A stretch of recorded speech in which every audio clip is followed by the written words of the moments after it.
주말 사이에 일단 뉴욕 증시에서 다우지수가 사상 최고치로 마감을 했거든요.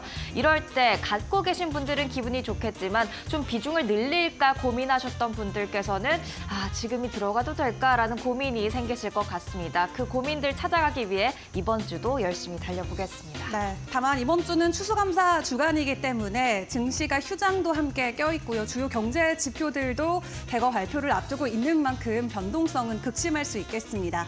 이번 주 어디에 초점을 맞추고 우리가 투자 전략을 세워봐야 될지 오늘부터 꼼꼼하게 점검을 드리도록 할 텐데요. 일단 지난주 금요일 마감 상황부터 체크해볼까요? 네, 3대 주요 지수가 일제히 상승하는 모습이었습니다. 다우지수가 1%에 가까운 상승을 기록하면서 사상 최고치에서 마감을 하는 모습이었습니다.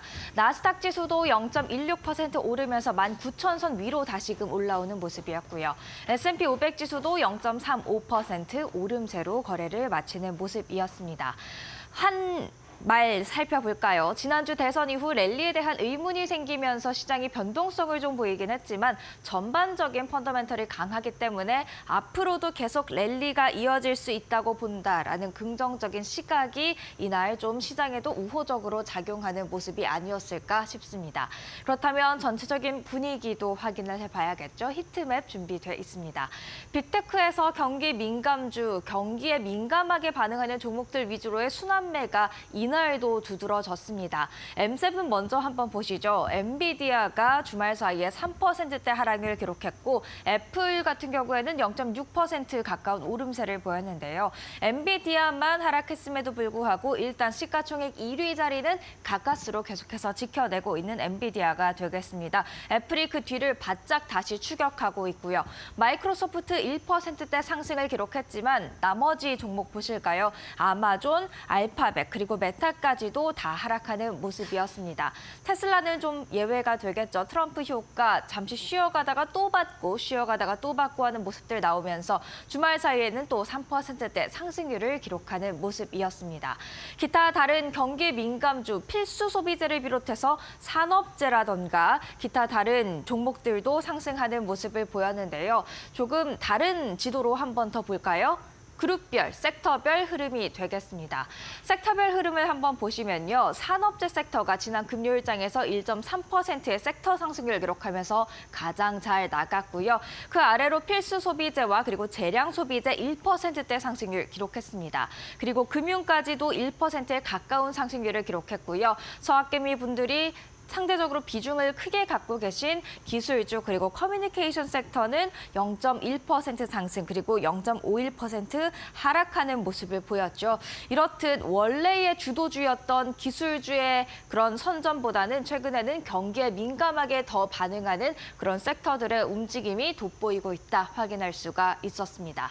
그렇다면 빅테크 소식 어떤 소식 들어와 있는지 같이 확인해 보시죠.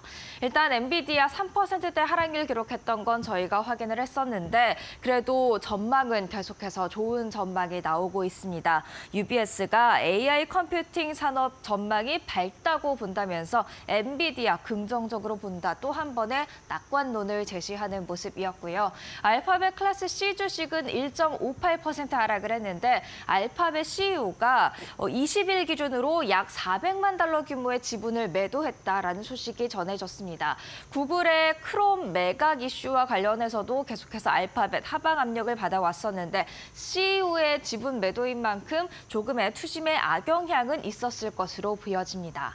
마지막으로 테슬라 살펴보려고 합니다. 주말 사이에는 3%대 상승률을 기록을 했는데요. 미국 최대 공적 연기금인 캘리포니아 공무원 연금이 테슬라의 지분을 절반가량 매도했다라는 소식은 들어와 있다라는 점 참고하시면 좋을 것 같습니다. 이어서 이슈가 있었던 종목들도 함께 확인을 해보도록 하죠. 이슈가 있는 종목 첫 번째 슈퍼마이크로 컴퓨터입니다. 상장 폐지 위기를 일단 한숨 돌렸죠. 그렇기 때문에 그 이후로 계속해서 주가 강한 상승 탄력 보이고 있는데요. 주말 사이에도 무려 11.62% 강세를 기록했습니다.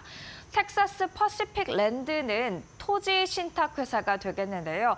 이번 주 화요일 개장 전에 S&P 500 지수에 포함된다고 합니다. 마라톤 오일이 코노코필립스와 인수합병이 되면서 그 자리를 대신해서 텍사스 퍼시픽 랜드가 들어가게 되는 건데요. 금요일장에서 일단 14.15% 강세를 보였고요. S&P 500 편입 전후로도 변동성이 나타날 수 있다는 점 참고하시면 좋겠습니다.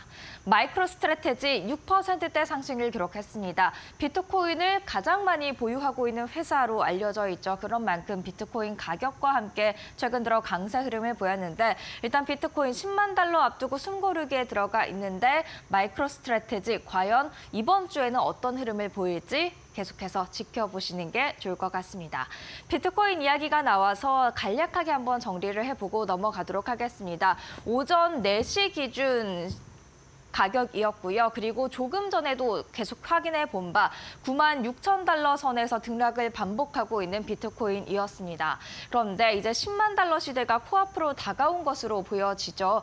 가상자산 저승사자라고 불렸던 게리 겐슬러 미 증권거래위원회 위원장이 내년 1월 20일 날 사임한다라고 밝혔고요. 이에 더해서 제이미 리자라가 위원이 내년 1월 17일에 사임할 것이다라는 이야기 또 주말 사이에 들려왔습니다.